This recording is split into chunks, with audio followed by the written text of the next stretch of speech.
Back with another episode. Back with Back no at it. back at it, y'all. Back at it. Yeah. You're That's a great episode. Last week's episode was really fun, man. I can't lie to you. It was a nice, wholesome episode. I love wholesome episodes. the extra episode. Uh, Awesome. but yeah, man. Shout out to Elon Musk. Um, Egyptian must Elon boy. definitely tune in to the last episode to get the reference. But Uh, we're going to proceed here on episode 54 of the Block to Block podcast. see, The it's best live. podcast in the world for all things Web3. Here we break down the technology, what's going on in the market, and the ways in which you can benefit. I am NFT and Jai, And I am Web3 Wayne. and over here the talk is different. Always. It's always different. So much so, there's one thing has to stay the same, and that's the disclaimer. Yes, we are talking about the fact that this podcast is for informational purposes only.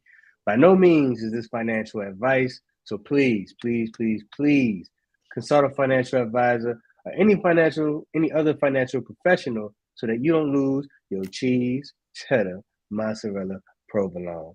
And with that, let's get it started. Let's get it started, y'all. Back in another episode. How you feeling? Yeah.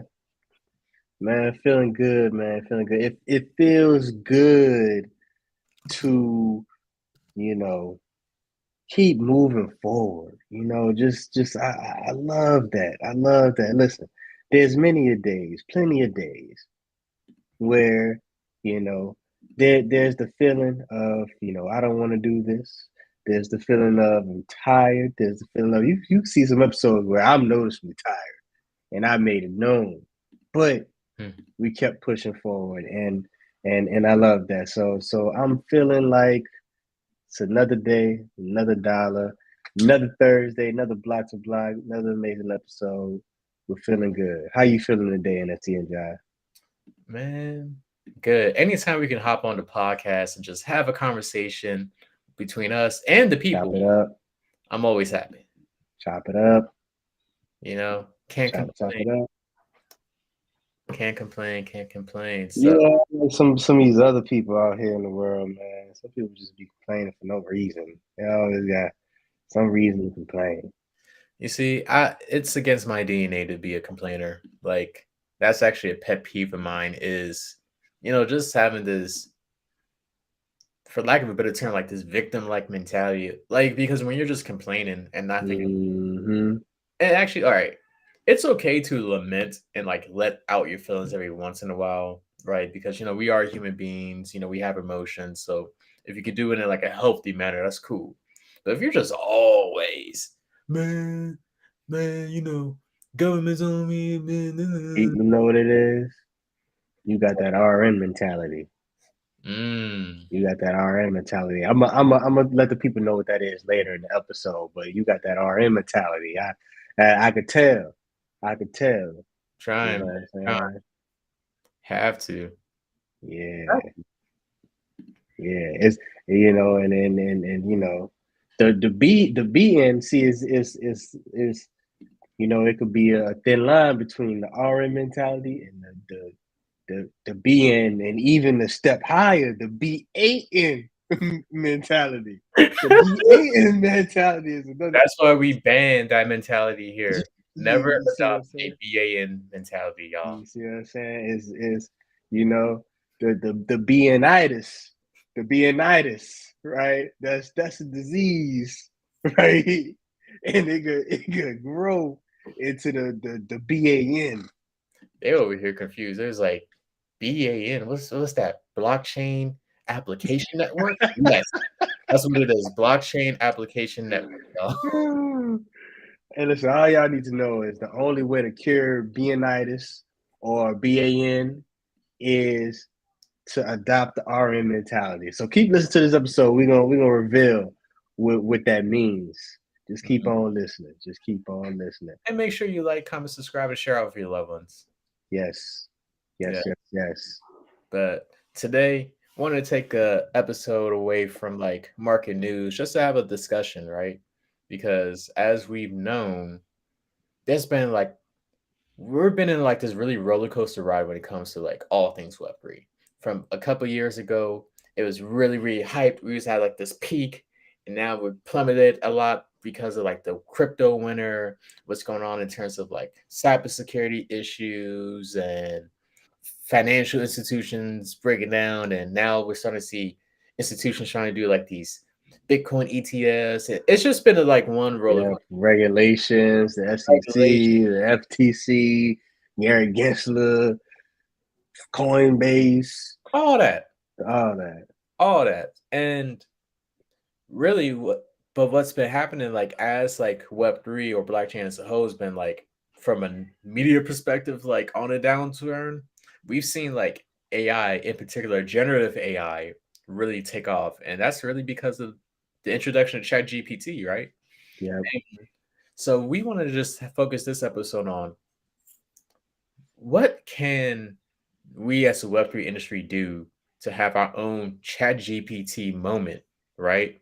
And really change the trajectory where everybody's like really hyped, not just hype, because we don't want hype. We want actual adoption. We want actual use cases and solutions being put into place with the introduction of this technology. So that's really what we want to focus on for today. Like, what is it that we need to do as an industry to get to, turn the tide on this boat? yeah.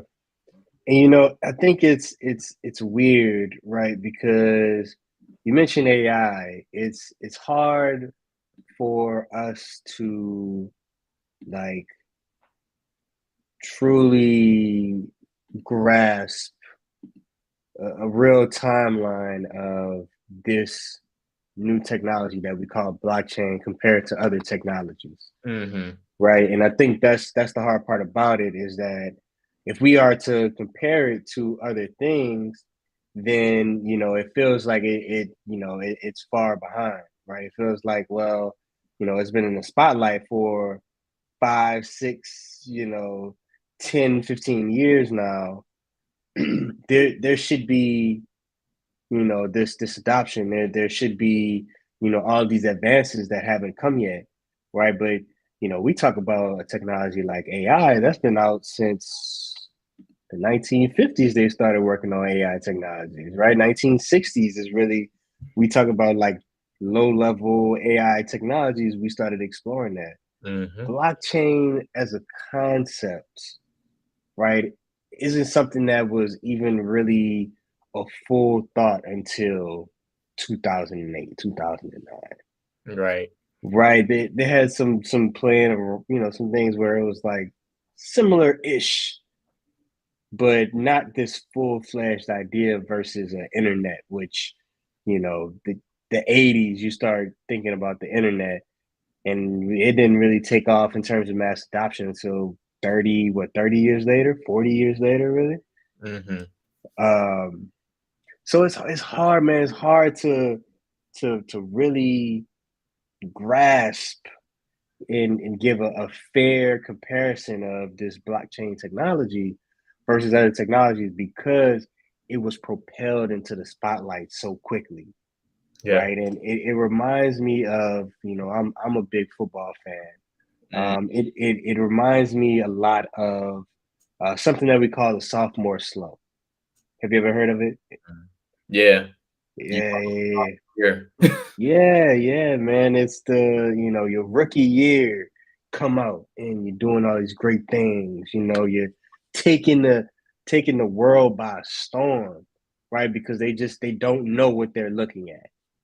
And then you get to year two, or in this case with blockchain, you get into phase two, right? And people start to figure you out a little bit. There's some BS that's thrown in there, right? Like Hmm. maybe you in the offense and you do good your rookie year, they start throwing in these trash plays that don't work. Now you look bad, right? It's similar with blockchain. You start getting all these piss poor companies, right? These bad plays come Mm. in, um, and so you really don't have a great year. And I think the one thing about technology is that unlike person that is individual, sometimes people don't recover from sophomore slumps.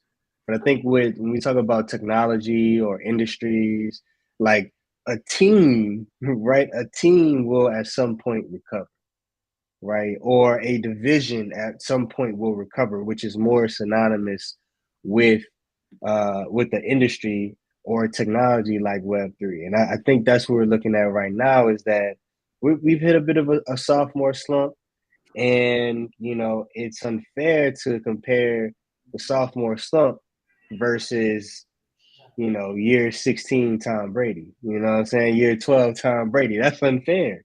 Yeah. That's unfair. Um, so I think, man, it's interesting to see that piece of it.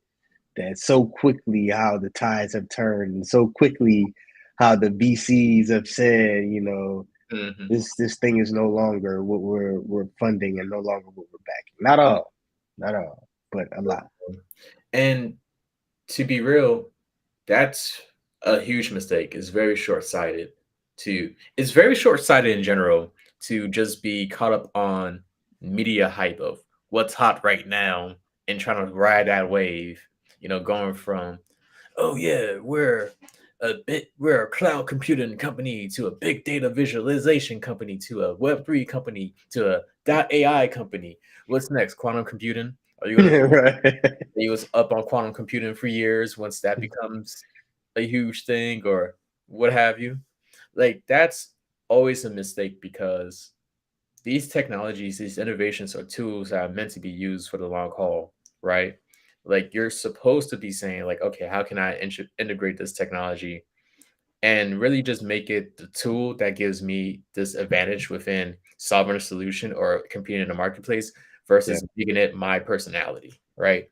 That's what happened. A Mm. lot of these companies in particular made this Web3 technology their personality versus just focusing on actual solutions and taking that technology to solve those issues, right? And so when things became tough, where they at now? Nah, I don't see him. I don't know. Hey, look, you Yeah, tell me. I mean, and shout out to those who are like still building within Web3. It's Hmm. no shout at you guys, but we're just talking about for those Yeah. who just came in, saw the hype, thought that they can get a quick bag. Let's be real, like, oh, I'm gonna sell these NFTs and become a multimillionaire. And Yeah. Some of your favorite crypto bros some of your favorite crypto bros out out here is screaming on Instagram, here. Hmm. coked up, trying to get you to buy into to doggy coin. Yeah, talking about it's the doggy style. Yeah, named after in commemoration of Snoop Dogg's debut album, Doggy Style. But See, you know what that was? That was Beanitis. Beanitis, man. Y'all gotta watch out for it. Y'all gotta watch out for it. The RM mentality help you because to have an RM mentality, you have to learn how to work through the lows. Important lesson to work through the lows because that's where you find a lot of the value. We talked about this before. I know I've heard it from NFT and Jai's mouth on this podcast before, working through those lows, and so it's a interesting journey, right? In seeing people who take on, like you said, those personalities, but then jump to the next thing, and now we're in a time where a lot of the fat has to go. mhm, A because lot of the fat has to go. I mean, if you're not genuine in all things that you do, whether that's solving some kind of problem, bringing about some kind of innovation that's based on actual substance, you're going to jump ship because you have nothing that's going to like tie you to this, right? And going back to your earlier point around just the timeline aspect, blockchain technology as a concept, as you mentioned, it was like 08, 09, right? Like Hmm. 14 years ago. That may seem like a long time, but really, when we think about like these research and development cycles in technology, that's not a long time at all. Not You know, all the time. OpenAI, the company behind ChatGPT, they didn't even like launch ChatGPT as a product to the masses until like 5 or 6 years after they were founded as a company. Yeah, You know, yeah, and yeah, AI yeah, or artificial intelligence as a whole industry or sector has been worked on for decades. yeah, Like all of this support from like research institutions, governmental backing, and governmental grants, like these huge communities of scientists and innovationists and technologists all working on different aspects of AI, right? From like different products we've seen, such as in automobiles or your smartphones, or yeah. like predictive analytics, to now generative AI. Like Hmm. this has been worked on for many, many decades.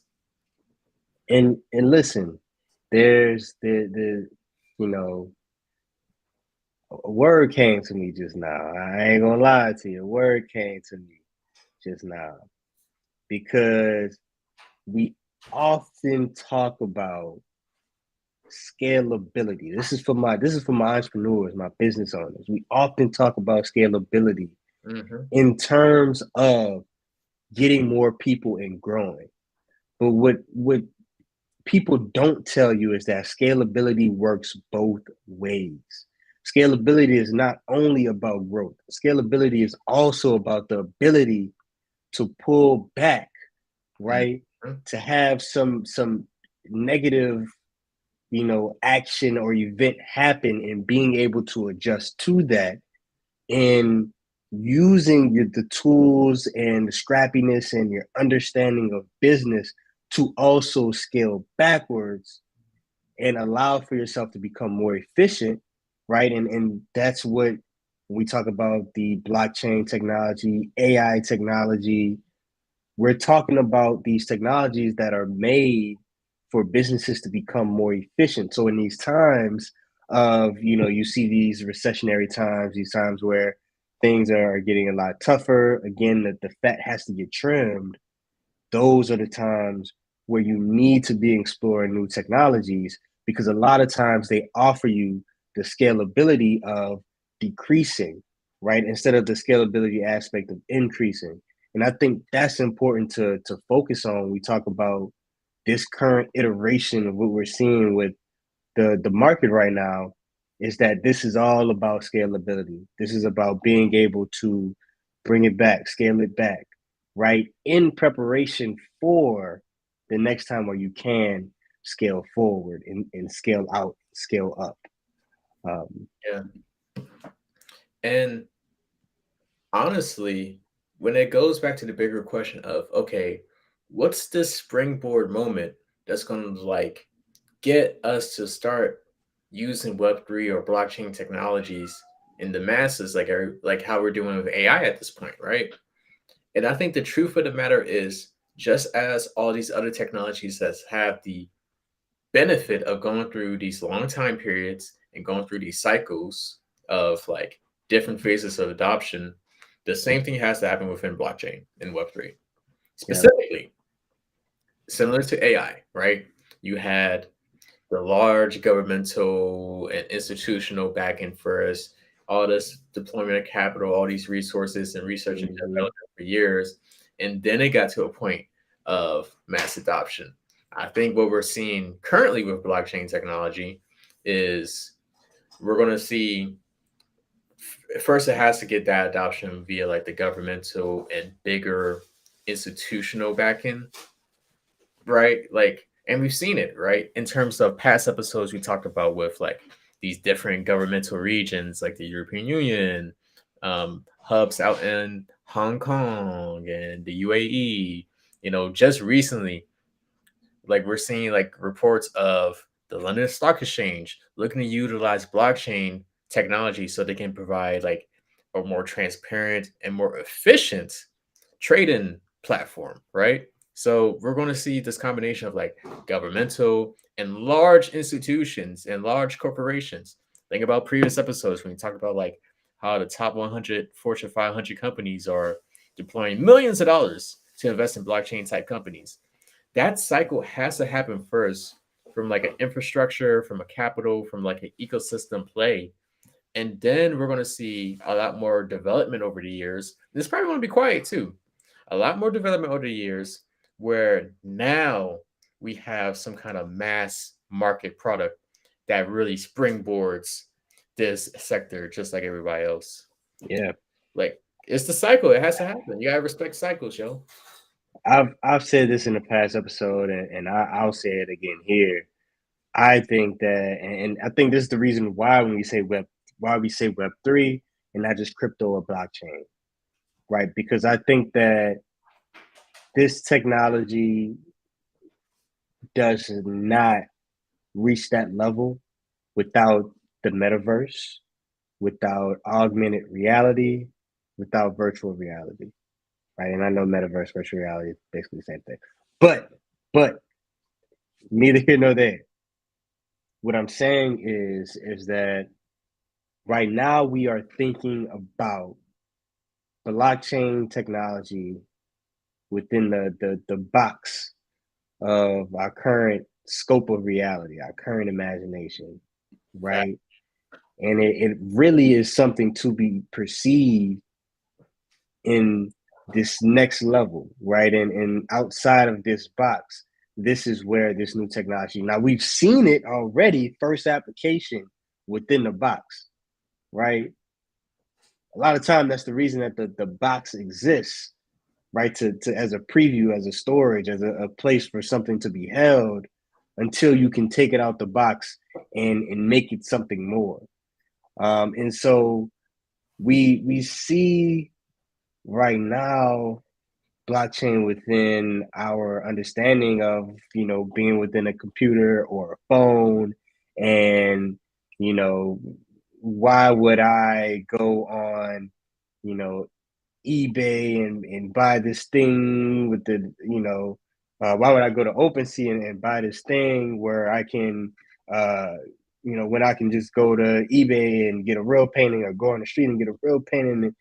But what if you know you go to a farmer's market in 10, 15 years, and you're able to not only buy a physical piece, but also interact with it through your Google glasses or something like that. You know what I'm saying? Like there's a whole nother level of reality that we just don't know yet. And I think that's going to be the moment is when people get that first taste of like, oh, this is what the future looks like. And I think, Yeah. again, if you're an entrepreneur, if you're a business person, if you're a professional working in business, if hell, you're in medicine, you know what I'm saying? Like, Mhm. that's what you should be thinking about is what is the future going to look like? What are all these cool technologies that, you see on what is it like the CES conventions, Mhm. that can help shape what the world looks like in the future. I think that's going to play a major role. And not only what features are cool and can be rolled out to like to people, more importantly, what pain point is being solved with the use of this technology, right? Because with ChatGPT using as an example, it's like, oh, cool. Like it's generative AI. It's like this model that learns and all that stuff. But it really helps solve the huge issue of efficiency and productivity from like helping you with like emails, creating content, planning, like all types of activities. Like that solves the playing point of we're in this ever evolving world that's like demanding more and more and more at like a much quicker turnaround. So like having this tool that can help from an efficiency and productivity standpoint is what was really appealing to people, right? So Mm, that's the point we need to get to as well to really help yes. have our own ChatGPT moment, if you will. Like not only doing like these cool things, but like what's the pain point? Going back to NFTs, if you use NFTs as an example, like when it came to like the whole artist and creative segment, Night still in the show. shout out to Knight. For those who are listening, my cat Knight was just here, all up in the camera, All in the videos. dancing. But yeah, like going back to NFTs, they really took off because the creators, these artists, like digital artists, was like, yo, this solves a pain point of the fact like I can actually get royalties and like proper compensation for my creativity, right? Like so far, when we think about like these creators, it's only like really musicians who get like automatic royalties, but like people who are like artists don't have that luxury. So that's why NFTs initially took off so much. Now, of course, Mm-hmm. people are all jumped up the bag wagon and like drove up the hype too much and it was a bubble. But still, that underlying pain point was being addressed with that NFT technology. And if we can like continue to really focus on attacking these huge problems, that's how we have those chat GPT moments, Mm. like regular adoption. Man, preach, man, preach, preach. Had to, in the in the school of block to block. Right, right, right. You had to exemplify that RN mentality. You know what I'm saying? They like, RN, what's that like? Is that like retroactive network? Yeah, retro. That's what it means, y'all. You know what? If you don't know what it is, you that's probably because you got Bienitis or you got the BAN.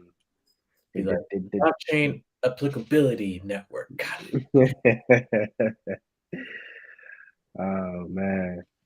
Yeah, man. I think some great points have been made in terms of what we need to see for blockchain to take that next step, for Web3 to take that next step, I should say. Yeah. Um, so I'm excited. I'm excited to see what comes of it. I'm excited to um, just stay on its trail and being a part, being a early early comer, even though I'm about Hey, yo, a what? Pause. I'm gonna edit that out. oh hey man, listen, Early adopter. hey, that's I ain't gonna lie to y'all, man. That's why I got a kid on the way. So some truths, some jokes, And with that, some jokes. with that, let's wrap it up. It's late here. This is gonna be Block to Block After Hours. Thank you all some for tuning jokes. in on episode 54. Make sure you like, comment, subscribe, and share with your loved ones. I am NFT and Jai. And I am Web3 Wayne.